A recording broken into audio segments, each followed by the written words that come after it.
ساڵتان لێ بێت بینەرانی کورسات نیوز من هاوڕۆتۆفیقم لاڵخێمشەی بەرنامەی پانۆراما پێتانگەیشتنەوە بۆ قسە و باسکردن لەسەر پێکێنانی کابینەی حکوومەتی عێراق و هەروەها کێشە داراییەکانم وانەزانین یان ئێستا مشتومڕ و گفتوگۆکان زۆر گەرمن بە ئاراستەی پێکێنانی کابینەی حکوومەتی عێراقی لەلایەن محەممەد شیع سۆدانی ڕاستپێراو بۆ سەرۆگۆزیرانی ئەو کابینە نوێ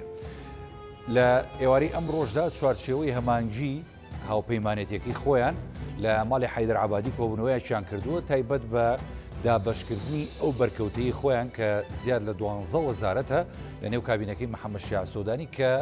چۆنێتی شێوازی دابەشکردن و هەروەها دیاریکردنی وەزیرەکان و گفتوگۆکردن لەگەڵ سۆدانی لەگەڵ هاوپەیمانێتیەکان چۆن بێ بە چه ئاراستەیەک بێ ئەمە لە نێو خۆیاندا یەکلایەکەنەوە ئاراستەکان بەوەیە کە بەیانی محەممەد شیع سۆدانی کابینە وزارەکەی یاخود دەوترێت کابینە وزارەکەی ئامادەیە و داوای کردو لە ئەنجومەنی نوێنەران کە ڕۆژێکی بۆ دیاری بکە بۆی کە پێشکەشی بکات و لێوە دەنگدانی لەسەر بکرێ کورد یەکلا بۆتەوە لەوەی کە پۆستەکانی نێو کابینە وزارەکە چۆن لە نێوان لایەنە سیاسیەکاندا دابش بکە سونە بە هەمان شێوە بۆ شیعەکانیش ئەوانی چۆن ڕێکەوتون لەسەر ئەم بابەتە مەسەلەی دارایی کە تاوەکو ئێستا یعنی عێراق ئەتوانین بڵین لە ئاستێکی باشدایە بە پێیوتی ئەو بەرپرسانەی کە باڵان لە بواری ئابووری و هەروە شارەزاییان هەیە لە دارایی و ئابووریدا عێراق ئێستا تا ڕادەیە کێشەی دارایی نییە و هەروەها کێشەی پارەی نییە لە بانکەکاندا و ئەتوانێت تا ڕادەیەک لەسەر پێی خۆی وەستاوە لە ڕۆدارایەکەوە حکوومەتی داهاتووی عێراق تا چەند ئامادەیە بۆی کە لە ڕووی دارایی و پەری زیاتر بدا بە دۆخی عێراق و هەروەها گوزەرانی هاوڵاتیان بەرەوباشی بەرێ گفتوگۆکەین لەسەرم بابەتە وە کۆمەڵێک بابەتی دیکە پەیوەست بە تەوەرەکەمان لەگە برای بەڕێزمان کاک شیروان میرزا ئەندامی خولی پێشوێن ئەنجومەنی نوێنەرانی عێراق کە لە ڕێگەی سکایپەوە لەگەڵمانە کاک شیروان ئێوارەت باش سپاس دەکەم کە لە بەرنامەی پانۆراما ئامادەی لەگەڵمانە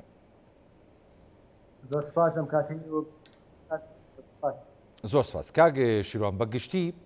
ئەگەر باز لە دۆخی ئێستای عێراق بکەین ڕاستە ینی خەریکە دۆخی عێراق بەرەوە ئاساییبوونەوە دەچێت و حکوومەت وا پێک دێ و کابینە وزارەکە وا تەشکیل دەبێت بەڵام بینیمان ینی ئەمڕۆ تشرینەکانیش تا ڕادەیەک هەندێک جوڵەیان هەبوو و خۆپشاندانیان هەبوو بەگشتی خوێندنەوەتان بۆ دۆخی ئێستای عێراق واروها حکوومەتی ئایندە کە پێک دێ و ئەو جم جوڵانی ئەم ڕۆژ کە هەبوو ئاراستەکەی چۆنە بەردەوام دەبن بەرەو هەڵکشان دەچێت تەزعی دەکەن یاخود نەخێرەوانیش پاشەکشە دەکەن ینی لەوەی کە پێشتر ڕشت بوون لەسەری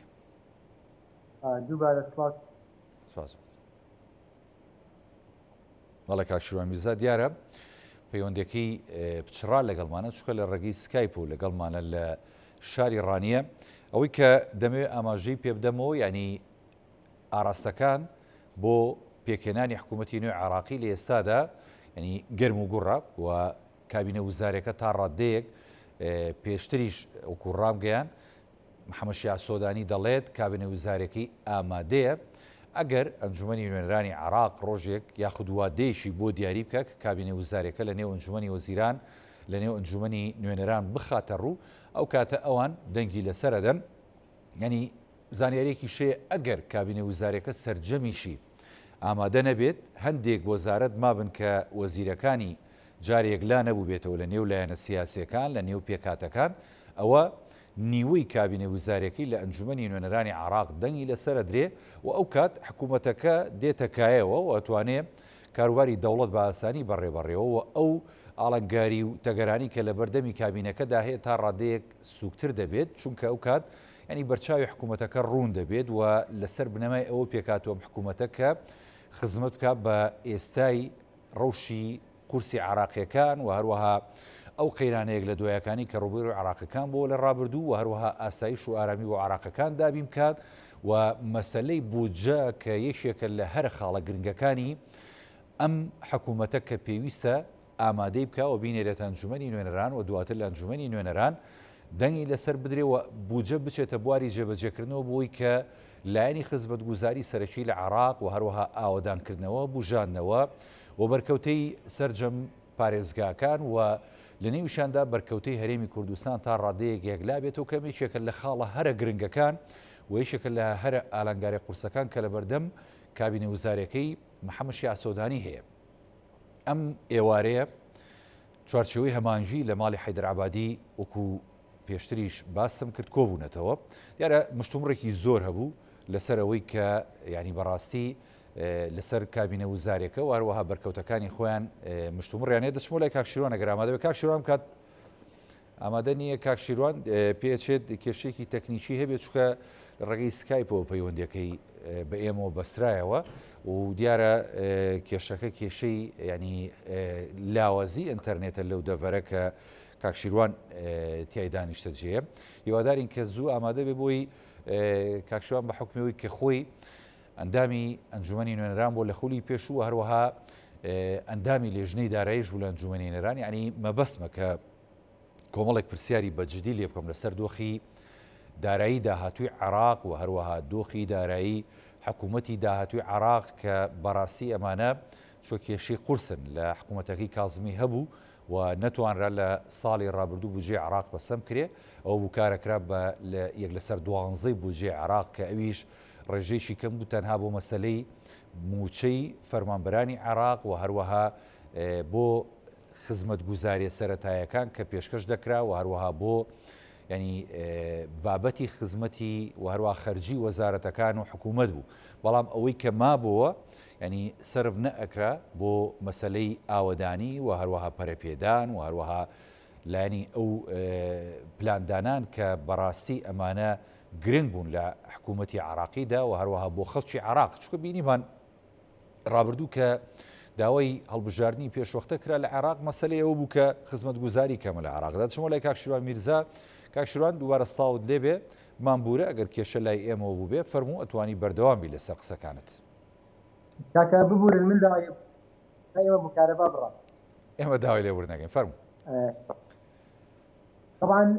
دەمێک بوو چاوەڕێ ئەوەیان دەکرد کە لە 25 دیمان 25 مان خۆپیشاندانی گەورە دەکرێت یان خۆپیشاندان ناکرێت بۆیە ئەمڕۆ کە 25 مان بوو خۆپیشاندانەکە وەکو پێویستە بوو بە تایبەتی هیچ زموزۆڵێکی سەدرەکان و تیاری سەدری نەبوو کەواتە سیناریۆکە بەم شێوەیە ڕێگە بە ئیتاری تەنسیق بابڕین ئەو ئیتلافە تازەی کە ئیتلافی ئیدارەی دەوڵەتە حکوومەتەکە پێک بێنێ چەندەقەیەک پێش ئێستا لەو گروپانەی کە بابڵین ئەو گروپانەی کە ئێمە تێداین بڵاو کرایەوە کە محەممەد شیع سودانی نامەیەکی ئاراستی سەرۆکاتی پەرلەمان کردنەوە داوا دەکات ڕۆژی پێنجشەممە 27 مان دانیشتن بکرێت بۆ مانەدان بە حکوومەتەکەی پێدەچێت بەشی هەر زۆری یان باڵی تەواوی کابینەکەی یەکلا بێتەوە وەزیرەکانی باتە پەرلەمان ینی تا ئێستا نازانین ئایا سەرۆکاتی پەرلەمان ڕۆژی پێنجشەممە دیاری دەکات دەچێتە هەفتەی داهاتوو بەڵام هەموو ئەگەرەکان بۆ ئاراستەیە کە لەسەر ڕۆژی داهاتوودا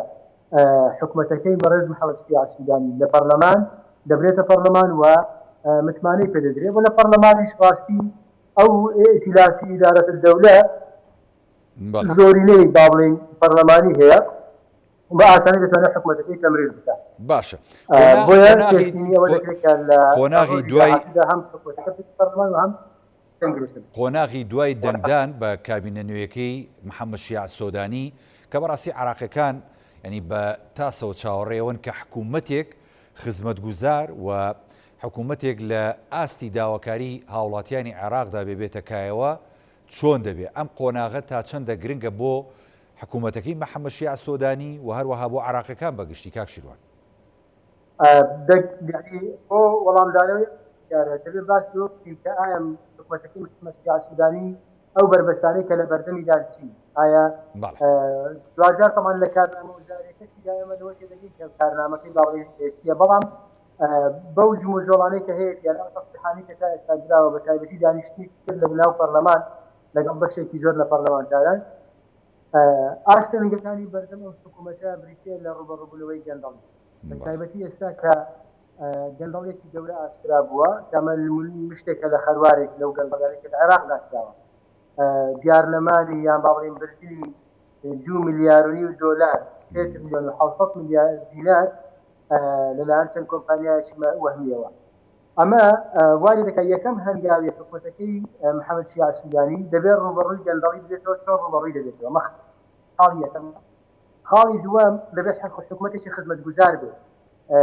دەزانین کە هاوڵاتیانی ناوەڕاست بخواوی عێراق بەدەست لەبوونی سەرەتاییترین خزمەتگوزاریەکانەوە دەناڵن دەبێت حکوومەتێکی خزمەت گوزار بێ و ئایا دیاردەی تەچی دەرەوەی دەوڵەتیان تەچی ئەو هێزانەی کە باڵی چەکیان بەرەسەوە لە دەرەوەی دەسەڵاتی حکوومەتن ئەمانە چەند مامەڵیان لەگەڵ دەکات ئەمانە تەمان لەگەڵ چەند تەوەرێکی دیکە بەڵام ئەوانشتی ئەساسی بە تایبەت دووخاڵی یەکەم مەسەلەی ڕۆبەڕووبوونەوەی گەندەڵی لەگەڵ پێشکەشکردنی خزمەت گوزاری چونکە بیرمان نەچێ لایەنێکی دیکە هەیە کە تا ئێستا نازانین کاردانەوەی چ دەبێت یعنی دیار نییە ئایا تیاری سەدەوی وسەید مقتدا سەدر کاردانەوەی بەرامبەر تشکیلی ئەم حکوومەتە چ دەبێت ئەوەی لە ڕابردوودا بینیمان ئەوە بووکە با بڵین جوای بێ ئومێدبوونی بەڕێز مقتدا سەدر لەوەی کە دەتوانێت حکوومەتی زۆرینە تشکیلدا نەتوانی ئەمە بکات و فشارێکی زۆریشی لەسەر بوو ئقلیمی لە ناوخۆ شایەوە لە پەرلەمان بەڵام لە عملی سیاسی نەکشاوەتەوە ئایا جارێکی دیکە بۆ بابڵین دژایەتی ئەم حکوومەتە شەقام بەکاردێنێ دێتەوە شەقام یان چاوەڕێ دەکات تاوەکو بدانێ ئەم حکوومەتە شەشمانگێک ساڵێک تی پێشکەش دەکات بەڵام لە هەموو ئەگەرەکاندا دەبێت ئەم حکوومەتە بیر لەوە بکاتەوە کە هێزێکی جەماوەری بەهێز گەورە لە دەرەوەی حکوومەتە و چاودێری دەکات و تا ئێستا دیار نیە کاردانەوەکانی کرد خۆی قسەکە ئەوەیە کا شیروانانی جەنابیشتە زانیت ینی حکوومەتی محەممەد شیع سۆدانی کە پێک دێ ڕاستیانی بۆ نمونە ئەو هاوپەیمانێتی کە بۆ ئیدارە دەولە پێشانێنەوە ئەمە پشگیری ئەم حکوومەتاکە بەڵام چاودێرانی سیاسی قسەیشی دیکە دەکەن مەبەستیان ئەوەیە کە خودی سەرگۆزیران یعنی توانین بڵین پاڵپشتیشی بەهێزی لەوە چێ زۆربەی لایەنە سیاسەکانی نەبێت لە ئێستادا پێ وایە ئەم حکوومەتە ئەگەر سەرگۆزیرانەکەی لە ئاسی پاڵپشتیشی ینی بەهێزی لایەنە سیاسەکان نەبێت کە حکوومەتی لێ پێکاتووە ئەتوانێت بەردەوام بێ ئەتوانێت ئەو سەرکەوتنە بەدەستبێنێ کە عراقیەکان چاوەڕوانیەکەن و هەروەها نەیارەکانیشی بەڕاستی ینی بە چاوێکی چۆنەڵی چاوەڕوانی و لی ئەڕوانن یاخود نەخێر ئاڵنگارەکان زۆرن وەکوی جەنابەت دەڵێ ئاسەنگەکان زۆرن لە بەردەم حکوومەتەکەیە لە ڕاستیدا من پێم وایە ئەگەر ئەو هێزانەی کە پێکێنەری ئەم حکوومەتەن پشتیوانی ئەم حکوومەتە نەکەن تیاری سەدریەکان زۆر بەهێزتر دێنەوە و ئەم جارە لەوانەیە ئەو بابڵین ئەو هەموو کورسیەکە هێنایان بە تایبەتیەگەر بە هەمان یاسای هەڵبژاردن و بە هەمان شێوازی هەڵبژاردن بێ کورسی زیاتر دێنن لەوانەیە ئەم جارەیان پێویستیان بەم هێزانە نەبێ بۆ تشکیلی حکوومەت یعنی دەبێت ئەم ڕاستیە لە بەرچاو بگرن کە ئەمە فرسەتێکی زێڕینی گەورەیە و محەممەد شیع سوودانی بۆ خۆی بەتەنها ناتوانێت ئەم ئەرکانە جێبەجێ بکات لە ڕاستیدا دەبێت هێزە پێکێنەرەکانی حکوومەت زۆر پشتیوانی بن و هاوکاری بن و ئەو باڵی شێوازی مامەڵەکردنی کە لە ڕابردوودا لەگەڵ حکوومەتێک لە دوایەکانی عێراق کردیانە بە تایبەتی کە ئەو سەرکۆزیرانانی کە کوتلەی بەهێزیان لە ناو پەرلەماندا نەبووە بە نمونە بەڕێز عادل عەبدولمەجیدێکە بوو لەوانە نمونەیەکە لەوانەی کە بە حکمی کە کوتلەیەکی تایبەتی بەهێزی نەبوو لە ناو پەرلەمان بەو نەتیجەکەی بەمەوە کە داری لەسەر دروست بوو و ئیستقالیان پێ بۆیە هێزە پێکێنەرەکان دەبێت لەو ڕاستی گەیشت بن کە ئەمە فرسەتێکی گەورەیە و دەکرێت بڵین جواب فرسەتە بۆیان پشتیوانی حکوومەتەکەی بەڕێز محەممەد شیع سوودانی بکەن و هەوڵی سەرخستنی بدەن ئەگەرنا نەتیجەکەی بۆ هەمویان خراپ دەبێت ڕاستە بۆ عێراقیەکان هەر خراپ دەبێت بەڵام بۆ هێزە سیاسەکانیش خراپ دەبێت و جارێکی دیکە تیاری سەدری وەلەپانێتیەکان ئەوە هێزانەی کە لە دەرەوەی بابڵێش حکوومەتن زۆر بەهێزتر و بە قووەتر دێنەوە سوود لە هەڵە و کەموکوڕەکانی ئەم حکوومەتە وەردەگرن جارێکی دیکە یەک نیشانی خراپی بۆ نمونە کە ئەمە زۆرێک لە چاودێرانی سیاسی ینی کە خوێندنەوەی بووەکەن ینی بەر لەوەی کە هێشتا حکوومەتەکە پێشکەش بکرێت و کابینە وزارەکە بخرێت ئەنجومەنی نوێنەرانی عراقەوە بۆ دەنگدان لەسەری ینی بینیمان بەڕاستی بە خودی چوارچێوەی هەمانجی هەرێک لە دەوڵەتی یاسا عامری و هەروە خەسعەلی ینی کۆمەڵێک ململانی توندیان کرد لەسەر هەندێک لە پۆستە سیادی وزارەکان لە کابینەکەی محەممەد شیع سۆدانیە بۆ خۆیان بەرکەوتنی ئەم لایەنانە ینی لە ئێستادا پێش پێکێنانی کابینەکە ینی گرفتە ئەی ئەگەر لە کاتی بینی دەنگدان لەسەر کابینەکە دواتر چوونە واری خزمەتکردنی کابینەکە و ئەگەر بەرکەوتنی تونند هەبوو لە نێوان ئەم لایەنانی چوارچێوەی هەمانجیە پێ دوایە ئاراستەی ئاسایش و ئارامی حکوومەتەکە و بەرقەراربوونی حکوومەتەکە هەروەکو خۆی دەبێ یاخود نەخێر ئەم لایەنانە خۆیان دەبنە هۆکارێک بۆی کە حکوومەتەکەی شیع سوودانی لەناوبەرن ئەگەر بەو چاوە بڕوان لە ئەم حکوومەتە هەر یەکەیان بەنمونە ئەو وەزارەتەی تەوەری دەبێت ئەو لە ڕێگای ئەو وەزارەتەوە چەرجی بۆ حیزبەکەی دەست دەکەوێت و ئەو مەکتەبی اقتصادیانی کە حیزبەکان دروستیان کردووە و فشار لەسەر وەزیرەکان لەسەر حکوومەت دەکەن بۆ دەستکەوتنی مەکسەری مادی و بۆ بەرژەوەندی خۆیان بەکارهێنن واز لەم عقلیەتە نەهێنن و بەم عقلیەتە مامەڵە بکەن بە دڵنیاییەوە پێش حکوومەت بۆ خۆیان زەرەر دەکەن و ئەم حکوومەتی محەممەد سیاسیدانیش ناتوانێت هیچ خزمەتگوزارێک پێشکەشکە و هیچ لە جۆخی عێراق و عێراقیەکان بگۆڕێت ئەو کاتە کاردانەوەی خراپی دەبێت و لەوانەیە تەمەنی حکوومەتەکەش کەم دەبێت چونکە خەڵک لەوانەیە بابڵی فێری ئەوە بووە یان ئەوەی لەلا تەواو ڕوون بۆتەوە کە ئەگەر حکوومەتێکی خزمەتگوزار نەبێ و وەڵامگۆی داواکاریەکانیان نەبێ دێن شقام کە هاتنە سەر شقام لایەنی دیکە هەیە کە ئیستیغلالی ئەمە دەکات سواری شەپۆلەکە دەبێت و ناڕەزایەتەکان گەورە دەبێت بۆ ئاراستەیەکە حکوومەت یعنی بەنمونە ئەگەر بێتم حکوومەتە نەتوانێت خزمەتگوزاری پێشکەش بکات لە بەسەرەی خوێندنگە جادەوبان نەخۆشخانە کارەبا ئاو ئەمانە نەتوانێت پێشکەشکە بە ئاسانی خەڵک ناڕزایی دەردەبێت یعنی خەڵک لەوە تێگەیشتووە حکوومەتێکی دێتە حکوومەتێکی خزمەتگوزار بێت ئەگەر حکوومەتەکە نەتوانێت خزمەتگوزاریکە دێتە شەقام و دێتە قسە هاتە قسە وەکو باسمان کرد پێشتر هێزێکی سیاسی گەورەسییان چەند هێزێکی سیاسی هەن لە دەرەوەی حکوومەت کە بە دەرفەتی دەزانن استغلالی ئەوە بکەن و سواری شەپۆلەکە بن و لەسەر حکوومەتە بکەن و تەمەنی ئەم حکوومەتە کەم بێتەوە هەردوو پێکاتەی کورد و سونە ئەوانی ژانی بەشدارێکی سەرچین و پێکێنەرێکی سەرچین لە ئەم حکوومەتە نوێی محەممەد شیع سۆدانی و هەروەها لە هاوپەیمانی ئیدارەی دەوڵەشان ینی پاڵپشتی ئەم دوو لایەنە سەرەکیەی عێراق بۆ حکوومەتەکەی محەممەد شیع سۆدانی لە داهاتوودا چۆن دەبێ ئەگەر ئەمانیش بەردەوام لەگەڵ یابن و نەبنە یەکێک لە ئاستەنگەکانی بەردەمی یعنی ئێمە لە ڕابردوش دابینیمانە کە حکوومەتی عێراقی با بڵێن هەم سونە هەم کورد هەر یەکیان کێشەی تایبەتیان لەگەڵ حکوومەتی عێراق و دەتوانن هاوکاری یەک بن بۆ چارەسەرکردنی ئەم کێشانە ئەگەر لە سەڵافەتیش نەبێت و لایەنێکی دیکە دەتوانن ببنە هۆی کێشە و سەرێشە بۆ حکوومەتی ئیتیحادی بۆ حکوومەتی عێراق سونەکان لە ناوچەکانی نفوزی خۆیان لە ناوچەکانی دەسەڵاتی خۆیان کۆمەڵە گرفتیان هەیە جگە لەوەی کە لە بۆلی خزمەتگوزاری ئەوە شتێکی عامە مەسەلەی گەڕانەوەی ئاوارەکانی ناوخۆیان باڵین ئەوانەی کە لە کەمپەکاندا ئەمە یەک لە گرفتەکان کۆمەڵێک خەڵکی گیراوە لەسەر لەوانەیە لەسەر ئیجتیماعی سیاسی یان هیچ بەڵگەیەکی لەسەر نەبێت کە بەشی هەرە زۆری سونەیە ئەمانە کۆمەڵێک داواکاری سونەن کە جارێکی دیکە فشارە لەسەر حکوومەتەکەی بەڕێز محەممەد شیع سوودانی کە دەبێ وەڵامگۆی ئەوانە بێت سونە خۆ لە بەرچاوی تاڵی محەممەد شیع سوودانی بەشداری حکوومەتی نەکردووە حتمەن داواکاری هەیە و داواکاری جەماوەرەکەی هەیە هەمووی کوردیش بە هەمان شێوە کورد لە باڵێ لە دوای 2014ەوە بێت ئەمە کێشەمان زۆرە لە 2008ەوە لەگەڵ حکوومەتی ئیتیحادی بەڵام بە تایبەت لە دوای 2014ەوە کێشەیەکی گەورەمان هەیە لەگەڵ حکوومەتی ئیتیحادی کە مەسەلەی تعاملی دارایی نێوان حکوومەتی هەرێم و حکوومەتی ئیتیحادیە مەسەلەی نەوتە مەسەلەی پێشمەرگە و بودجەی پێشمەرگە ئیدارەدانی ئەو ناوچانەیە کە لە دەرەوەی ئیدارەی هەرێمی کوردستانن ئەو بۆشایە ئەمنیە کە لە نێوان هەردوولا دوست بۆ داعش لێ دەبینێ مەسەلەی استحقاقی جوتیاران و وەرگرتنی گەنمی جوتیاران و بەربوومی جوتیاران ئەمانە هەمووی گرفتی با بڵێن گەورە مەسەلەی مادەی 140 جارێکی دیکە کە بەردەوام کێشێنیان هەرێم و بەغدا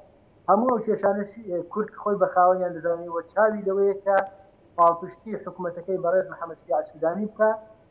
بۆ ئەوەی لانی کەم بەشێک لەو کێشانە چارەسەر ببن یان ئەگەر چارەسەرێکی بنەڕەتیش نەبێ بەشێک لەو کێشانە هەوڵدەن دەستێکی یان با بڵێن بدایەتی چارەسەر بێت بەنمونە مەسەلەی نەوتوغاز حکوومەت بتوانێت یاسایەک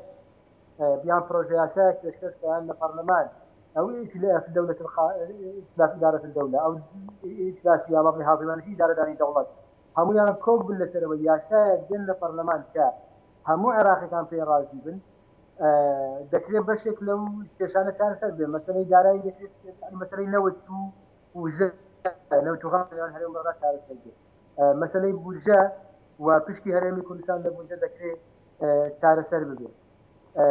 و باقی کێشەکانی دیکەس بە هەمان شێوە واتە کورد و سونەش بە هەمان شێوە داواکاریان هەیە و لە بەرامبەر داواکاریەکانیاندا پشتیوانی حکوومەتەکەی بەڕێز محەممەد شیع ئاسوودانی دەکەن. زۆر باشە مەسلەی پشتیوانی لایەنەکان بۆ حکوومەتەکەی محەممەد شیع سۆدانی ئەمە جەنابەت بە تەواوەتی ینی شیکردنەوەت بۆ کردووە ئەو کێشە و گرفتانی کە هەیە لە نێوان بۆ نمونە پێکاتەکان بە تایبەتی سونە و هەروەها کورد و هەروەها ئەو ڕێکەوتانشی کە هەیە لە نێوان کورد و سونە و هەروەها لایەنی پێکەنەری حکوومەتی عێراق چوارچێوەی هەمانجیە تا ڕادەیەک ئەتوانین بڵین گەرنتی هەندێک شت کراوە لەلایەن چوارچێوەی هەمانجیەوە بەڵام گەر بینیمان ینی وەکو ڕابردوو ینی زۆرێک لە ئەو ڕێکەوتانی کە هەبووە بۆ نمونە پابەند نەبوون هەبووە پێوەی و بینیمان بە تایبەتی بۆ کورد ینی مافی کورد نادرا شایستە دارایەکانی نەئەنێرا بۆ زۆر جاری ژانی ئەمان بینی لە بەغداوە شەڕی ناڕەوە ئەفرۆشرا بە کورد ئەگەر ئەم جۆرە هەڵوێستانە جارێکی دیکە لە لای حکوومەتەکەی محەممەد شیع سۆدانی شەو بە تایبەتی بەرامبەر بە کورد دووبارە بێتەوە کورد ڕێگا چارەکانی چی دەبێت بەردەوامبوونە لەگەڵ حکوومەتەکەی شیع سۆدانی بەردەوامبوونە لە هاوپەیمانی بەڕێوەبردننی دەوڵات یاخود ڕێگەچاری دیکەی هەیە بۆ ئەم بابەتانە ینی کارتی فشاری هەیە کورد لە پێکهێنانی هاوپەیمانێتی ئیدارەدانی دەوڵات و لەم کابینەیە کە لە دروست دەکرێت و لە پشتیوانی محەممەد شیع سۆدانی لایەنێکی ئەساسی کاریگەر بووە و بە پێی لێدوانی بەشێک لەوانەی کە لە مفاوەزاتدا بوون لە بەغدا باس لەوە دەکرێت کە ڕێککەوتنیی نووسرا و بەڵێن بەڵێنێکی نووسرا و هەیە کە ئیطاری تەنسیقی لایەنەکانی ناو ئیطاری تەنسیقی بەڵێنیاندا بە کورد لە بەرامبەر ئەم پشتیوانی محەممەد شیع سۆدانی بەشداریکردن لە حکوومەتەوە تێپەڕانی ئەم دۆخە چەق بەستە سیاسی عێراق کۆمەڵێک بەڵێنیان دادی ئەگەر لە ئەوانەی کە مفاوەزاتیان کردو لە بەغدا بە نووسرا و بەڵێنیان وەرگرت بێ و ئەم نووسراوە لە کارنامەکەی محەممەد شیع سۆدانیدا ڕەنگ بداتەوە و دیار بێ و ئالەتی جێبەجێکردنی یعنی جاری وا هەیە قسەیەک فڕێدەدرێ بە نمونە قسەیەکی عامە چارەسەرکردنی کێشەی نێوان هەرێم و بەغدا ئەمە شتێکی زۆر گشتیە بەڵام ئالەتی ئەمە چییە لە مەسلەی دارایی لە مەسلەی پێشمەرگا لە ناو سەرنجی ناکۆکستان لە هەموو ئەوانە ئالەتی ئەوە ئایا اتفاقی لەسەر کراوە بە نمونە لەگەڵ چارچێوەی هەماهەنگی ڕێککەوتن کراوە لەسەرەوەی کە لە ماوەی باڵی سەلمانی داهاتوودا لە ناو پەرلەمان یاسایەکی نەوتوغاز تێپەڕێنرێکام یاسا بێتەوەی کارەسەرکردنی کێشەکانی نەوتوغاز بەنێوان هەرێم و بەغدا مەسلەی کێشەی موچە و پشتی هەرێمی کوردستان لە موازنەی داهاتووی عێراقدا بەڵێنی ئەوە دراوە کە چۆن دەبێ و ئایا چارەسەر دەکرێت یعنی ئەمە کورد دەبێ ئەوانەی کردی بێت لە ڕابردوودا لە داهاتوودا کورد کە هاوبەشێکی ئەساسی کاریگەری ناو حکوومەتەکەی بەڕێز محەممەد شیع سۆدانی دەبێت بیرمان نەچێت دەبێت ئیلتیزاماتی سەرخۆشی ئەوەی کە دەکرێت سەر هەرێمی کوردستان سەر کوردی دەبێت جێبەجێ بکات سەرناکەی هەر بچاومان لەوە بێ بەغدا ئیلتیزام کە ئێمەش ئیلتیزام نەکەین دەبێت هەردوو لە ئالێتەکە بۆ هەردوو لا ڕوو بێت دەکەوێتە سەر هەرێمی کوردستان جێبەجێ بکات دەکەوێتە سەر حکوومەتەکەی بەڕێز محەممەد شیع سۆدانی ئەویش واجباتی سەرانی خۆی جێبەجێ بکات ئەو کاتە پێم وایە گرفتەکان ئەوەندە بابڵێن ئەوەندە ئاڵۆز نابن و لە حاڵەتی جێبەجێ نەکردندا کاتێک کە اتفاقی نووسرا و هەبوو دەکرێت پیشانی ڕایگەشتی بدرێت پیشانی سەفارەتەکان بدرێت و حتا لە مەحکەمەی ئیتیحادیش پەنا بگرێتە بەر دادگای ئیتیحادی بۆ داواکردنی ئەو مافوێنەی کە دەستور ڕێگەی پێداوە ئەمە خاڵی گرنگە بەڕاستی بۆ کورد و کورد دەبێت لەم منتەڵەقەوە مفاوەزاتی کردبێ و دانستانی کردو و لەسەر ئەساسی کۆمەڵێک بەڵێنی نووسراوی ڕوون و ئاشکرا و ئالێتی ڕوون و ئاشکرا پشتیوانی حکوومەتەکەی بەڕێز محەممەد شیع سۆدانی کە بیرمان نەچێت لە ڕابردوودا کورد طبعا بە هەردوو باڵێن هەردوو حیزبەکە سیاسەتی نیشتیمانی کوردستان سپارتی دیموکراتی کوردستان کە لە دوو بەرەی جیاواز بوون هەردووکیان ڕقەمی کاریگەر و قورس بوون لە ڕاستیدا کاتێک کە ئەم هاوپەیمانیەکەش دروست بوو بە هەمان شێوە و ئێستاش بە هەمان شێوە بەیەکەوەش هەردوو لە کە جارێ هەر ئەم دوو لایەنە بڕیاری ئەویان داوە کە بەشداری حکوومەت بکەن لایەنەکانی تر بڕیارەداوە بەشداری حکوومەت ناکەن بۆیە جارێکی دیکە لەناو ئەنجومەنی وەزیران و لەناو حکوومەتدا دەبنەوە بە ژمارەیەکی قورس و کاریگەر کە دەکرێت هەموو ئەو قورساییە بەکاربێنن بۆ چارەسەرکردنی کێشەکان بۆ داواکردنی مافی خەڵکی کوردستان ئەوەی کە دەستور ڕێگەی پێداوە لە ساڵی ڕابردوودا بە هۆکاری سیاسی لە بەغداوە جێبەجێ نەکراوە. لە بەرامبەری شاوەکو جەنابەت ئاماژەت پێدا جێبەجێکردنی یعنی ئەو ئەرکانەی کە لەسەر شانی حکوومەتی هەرێمی کوردستانە بەرامبەر بەغدا ئەمە مەسلەی کابینە وزارەکە و مەسلەی پشتیوانی لایەنەکان و هەروەها پێکهاتەکان و ئەو ڕێکەوتن و ئەو خاڵ و گرنتیانی کە بە یەکتر و بەلایەنەکان دراوە لە چوارچێوەی پێکهێنانی کابینە نوێیەکەی حکوومەتی عێراق بە سەرۆکاتی محەممەد شیع سۆدانی. مەسلەی دارایی لە عێراق ینی جەنابەت لەو بوارەدا شارەزایەکی باش تێ بە حکومیەوەی کە ئەندامی لێژنەی دارایی بوو لە خولی پێشوێن جومەری نوێنەران و ئەزانیت کە عێراق لە ڕووی شایستەی داراییەوە و هەروەها لە ڕووی فرۆشی نەوتەوە لە ڕووی دەستکەوتی دارایی و هەروەها لە ڕووی پارەی ناو بانکەکانەوە لە ئاستێکی باشدا. عێراق لە ئێسادا ئاستی دارایی چۆنە بە حکومیەوەی کە نەوتێکی باش دەفرۆشێن نەوتەکە بە دۆلار دەگەڕێتەوە دۆلار ئاستی بەرزە بینیمان لەم یەک دوو ڕۆژەیە تۆزێ مەسلەی هێنانەوەکایی دابەزانی نرخی دینار لە بەرامبەر دۆلار و هەروەها دۆلار لە بەرامبەر دینار تۆزێ ینی شڵەژاوی خسەنەوە بازاڕەوە. عێراق لە ئاسی دارایەوە باشە کاک شیروان ئێستا؟ عێراق بە حکمیەوەی کە لە سەدا لەوەوار زیاتری داهاتی لە ڕێی پرۆستینەوتەوەی ئەنی ئەو پارەی کە لە عائیداتی نفتی لە گەڕانەوەی لە پرۆستینەوت بۆ دێتەوە کە بە دۆلارە دۆلار نرخەکەشی بەرز بۆتەوە و ئێستا احتیاطی بانکی مرکزی لەم ڕۆژانەی ڕابردوو لە دوانێکی فەرمی بانکی مرکزی هەبوو کە گەیشتۆتە 85 ملیار دلار 85 ملیار دلار احتیاطی بانکی مرکزی هەیە و احتیاطی زێر لە عێراق زیاتر لە 130 فۆن کە ئەمە بۆ خۆی هەنگاوێکی باشە. ئەمە لە ڕووی بابڕی لە ڕووی داراییەوە لە ڕووی ئیدارەدانی ئەم پارەوە لەبەر ئەوەی حکوومەت لە ساڵی 2022 موازنەی نەبووە بۆیە نەیتوانیوە وەکو پێویست ئەم پارەیە بەکاربێنی بۆ خزمەتکردنی هاوڵاتیان و بۆ پەرەپێدانی پرۆژەکان. بەڵام هاتن بۆ بابڵین بۆ پڕکردنەوەی ئەملایەنە دوو یان کردووە. یەکەکیان بریتیە لە ئەو قانونی ئەمنی غذایی ئەوەی ئاسایشی خۆراک وڵە خۆراک ئاسایشی خۆراک ئەوەیان تێپەڕان کە زیاتر لە 26 تریلیۆن دینار لە ڕێگای ئەم قانونەوە سەرکرا بۆ پرۆژە خزمەتگوزاریەکان و بۆ داعمی موادی غذایی بۆ داعمی خۆراک و بۆ مەسەلەی کوشتوکاڵ و هەندێک پرۆژەی دیکە دامە بۆ خۆی هەتن کاتی خۆی تێبینیمان لەسەری هەبوو کە ئەمە ناکرێت جێگرەوەی پرۆژە ئاسایی بودجێ بێت کە بودجێ فراوانتر و ئەوەترە لەناوەدا کۆمەڵێک بڕێک پارەی زۆر بۆ مەشاریعی استثماری بۆ دروستکردنی پرۆژە تەرخانکرا بوو هاتن بەمە پڕیان کردەوە. زائیدەن ئیتیفاقی عێراق لەگەڵ سپین ئەوەی کە 1000 خوێندنگا دروست دەکرێت ئەوی شاخصتە بواری جێبەجێکردنەوە تا لە زۆربەی پارێزگاکانی عێراق دەستی پێکردووە. ئەمە بەشێک لەو کلێنەی پڕکردەوە بە شێوەیەکی گشتی دەکرێت بڵین دۆخی دارایی عێراق باشە بەڵام ئیدارەدانێکی خراپ هەیە تا ئێستا. یەک لەبەرەوەی موازنە نیە دوو لێرە و لەوێ بڵین دەنگ و باز بڵاو دەبێتەوە یان بەڵگە دەست دەکەوێت یان شتێک دەتەقێتەوە کە فەسادێکی گەورە کراوە گەندەڵیەکی گەورە کراوە. ئەمە وای کردووە کە ئیشی حکوومەتیش خۆرج بکات و بەشێکی زۆری هاوڵاتیانیش زۆر متمانەیان بەم باڵین بەو ڕاگەیاندراوانە نەبێت کە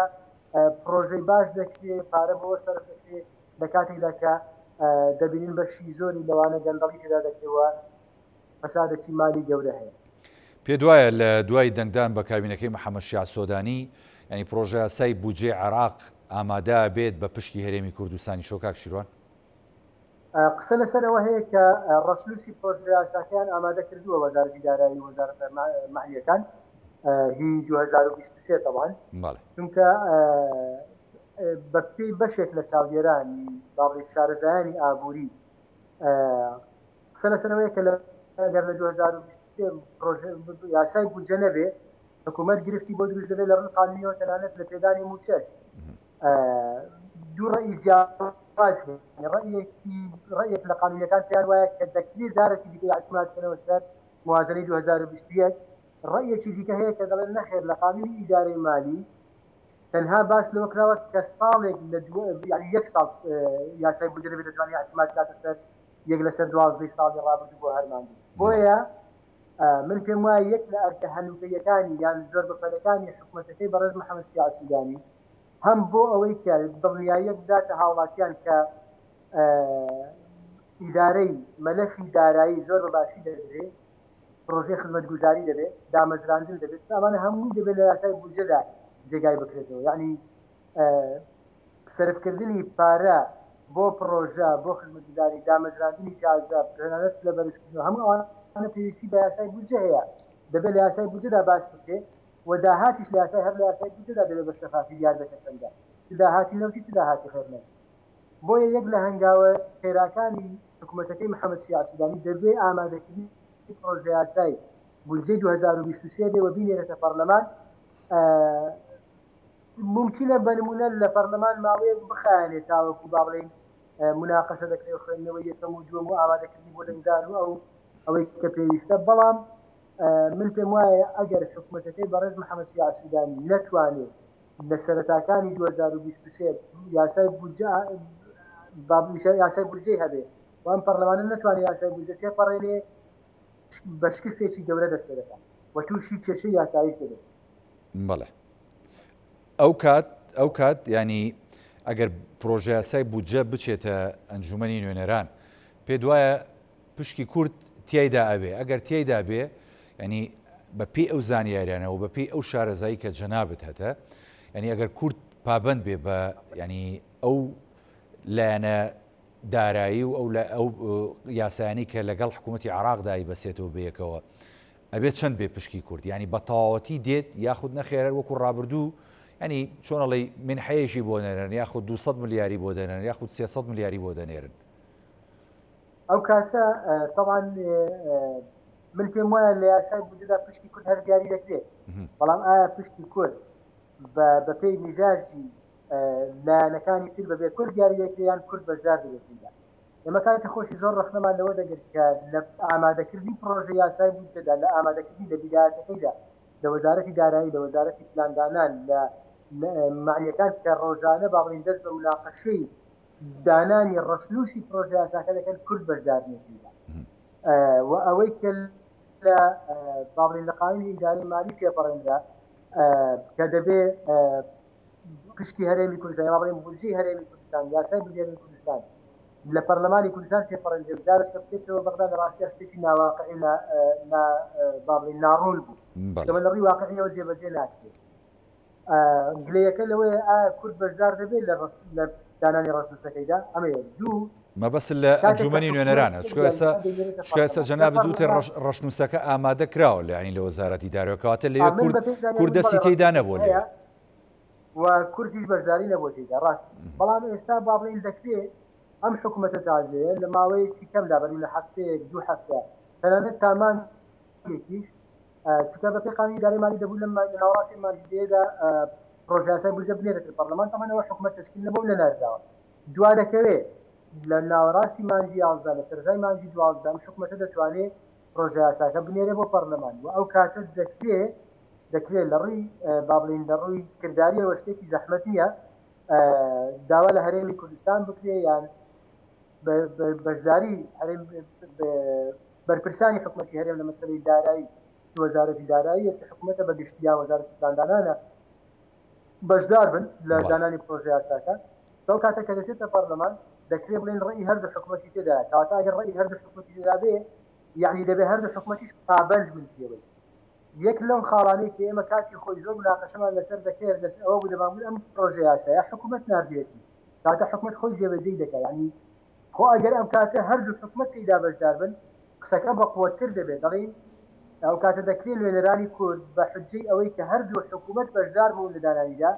کەواتە هەردوو حکوومەت ئامادەن ئیلتیزامی پێوە بکەن و ئامادەن جێبەجێ بکەن لە ڕووی واقعیەوە ئەمە باشترە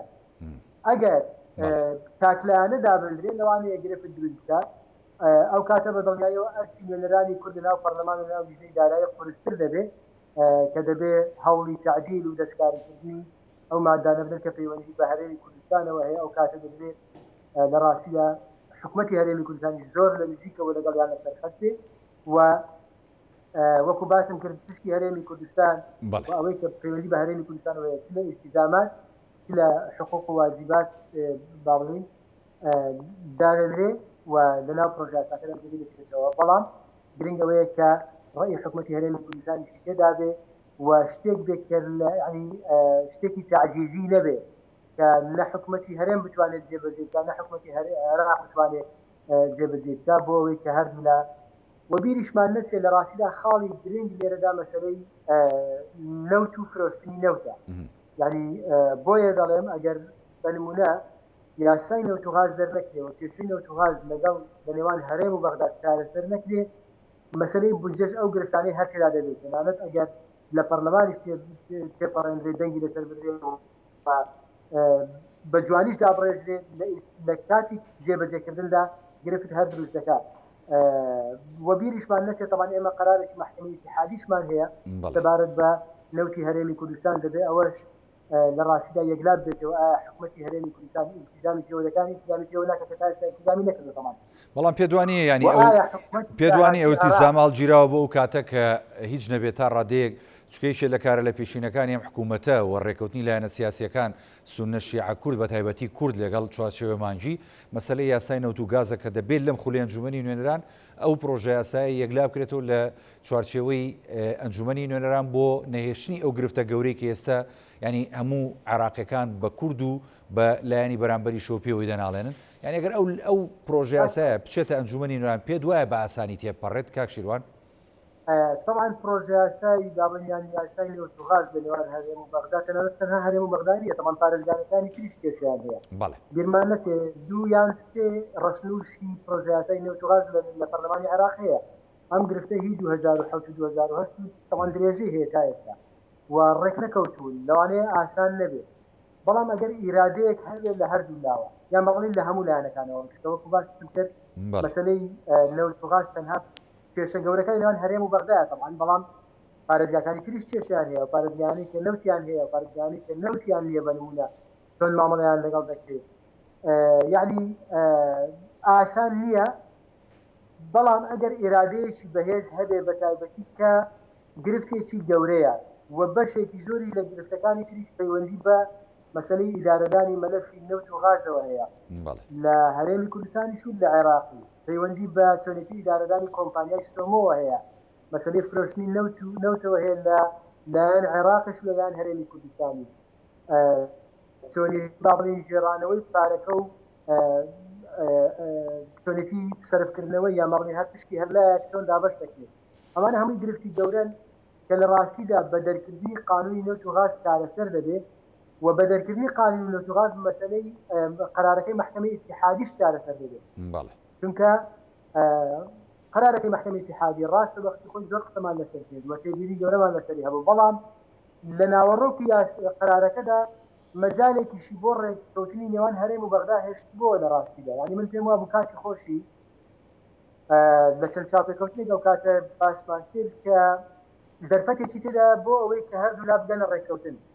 چونکە تەشجیعی هەردوو لا دەکات لەسەر ڕێککەوتن بەرحاڵ تەمان نەکرا و ئێستا کێشەیەکی با بڵێن گەورەیە ئەگەر سیاسیەن اتفاق نەکرابێت لەسەرەوەی چۆن مامەڵە دەکەن لەگەڵ ئەم قەرارە حکوومەتی عێراقی تازە حکوومەتەکەی محەممەد شیع سودانی چۆن مامەڵە لەگەڵ ئەو قەراری محکەمەی اتحادی دەکات و هەرێمی کوردستان چۆن مامەڵە دەکات اتفاق لەسەرەوە نەکرابێت لە ڕاستیدا یەکێک لەو کێشانێک کە زوو دەبێتە هۆی دروستبوونی ئاڵۆزی و ناکۆچی لە نێوان هەرێم و بەغداد لە نێوان کورد بەگشتی بەوانەشەوە کە لە بەغداد لەگەڵ حکوومەتەکەی محەممەد شیع سودانی لەگەڵ هێز و لایەنە سیاسی عێراقیەکان مەسەلەی جێبەجێکردنی قەراری محکەمەی اتحادی و مەسەلەی ئیدارەدانی مەلەفی نەوت و غاز لەلایەن هەرێمیش و لەلایەن بەغداد کاکشیروان من لە کۆتایی هیچم نەماوە ئەگەر جەنابەت دوا سەرنج و دوا پەیامی خۆت لەبارەی هەم حکوومەتی نوێی عێراق کە پێک دێ بە سەرۆکاتی محەممەد شیع سودانی هەم ئایندەی حکوومەتەکە بخەیتە ڕوو بە کورتی سوپاس دەکەم وەڵام من تەنها ئەوە دەڵێم کە هەموو عێراقیەکان چاویان لەوەیە کە حکوومەتێکی خزمەتگوزاریان هەبێ ئەم حکوومەتە بتوانێت لانی کە پێداویستە سەرەکیەکان و خزمەتگوزاری سەرەتاییەکان پێشکەشی خەڵکی عێراق بکە و ئێمەی کورد چاومان لەوەیە کە لە ڕاستیدا لانی کەم ئەم حکوومەتە بە عقلیەتێک مامەڵە بکات کە هاوڵاتیانی هەرێمی کوردستانیش بە هاوڵاتی عێراقی بزانێت و تەمەنای ئەوەش دەکەین کە بەشێکی زۆر لەو کەسانی کە نێوان هەرێم و بەغدا بوون کە لە ڕاستیدا باجەکەی خەڵکی کوردستان داویەتی و خەڵکی کوردستان بێموچە بووە با بڵێن بێ سوتەمەنی بووە نەیتوانیوە وەکو پێی سوود لە ئەو داهاتانە وەربگرێت کە هەیەی ومێر دەکەین لە نێوان هەرێم و بەغداددا ڕێککەوتنێکی واکرابێ یان بەڵێنی ئەوە وەرجیرا کە بەشێکی زۆر لەستانە تاریخەت بن بۆ ئەوەی لانی کەم ئەم حکوومەتە ساڵێک 2 ساڵ یان 3 ساڵ 4 ساڵ بخایەنێ هاوڵاتیانی عێراق بگشتی و هاوڵاتیانی هەرێمی کوردستان بە تایبەتی بەشێک لە گرفت و کێشەکانیان تێپەڕێنن و خزمەتگوزاری هەبێ و با بڵێن مەسلەی دارایی و مەسلەی خزمەتگوزاری بۆ خەڵک باشتر ببێ و خەڵک سود لەو دەرفەتە وەربگرێت. برای بەڕێزمە کاکشیروان میرزا ئەندامی خولی پێشوو ئەنجومەنی نوێنەرانی عێراق کە لە ڕێگەی سکایپەوە لەگەڵمان بووی سوپاس دەکەم بۆ بەشداری لە بەرنامەی پانۆراما. زۆر سوپاس. بەڵێ بینەرانی بەڕێز ئەڵخێم شەوی بەرنامەی پانۆراما پێشکەشکە ئێوەش هەمیشە ساغ و تەندروست باش خواتان لەگەڵ.